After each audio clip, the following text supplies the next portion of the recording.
Welcome back to this video. My name is Rafi Yakub right here, and today's video I'm going to show you on how to check the device performance and health status of your Windows laptop. So let's see.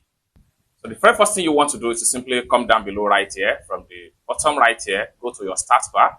So after you click on your start bar menu, next thing you need to do is to simply navigate to settings, just like so. Everything load up like this. Next thing you want to do is to simply navigate to updates and security. Simply click on that.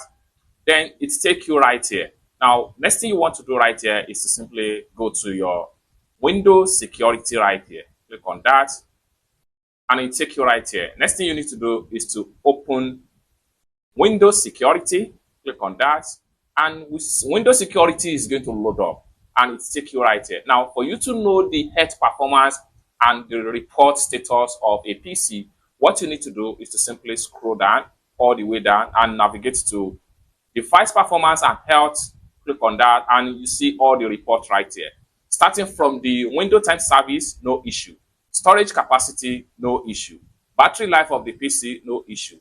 Apps and software, no issue. So you can also scroll down here and read some of the detail about the health status of the Windows PC. It's as simple as that. So if you have anyone right here that was not turned to be green right here, it simply means that there is an issue with whether the storage capacity of the PC or with the battery of the PC or the software that has been installed on the PC have been contaminated by virus. So you are going to see them red instead of everything turned green, just like what you see on the PC right here.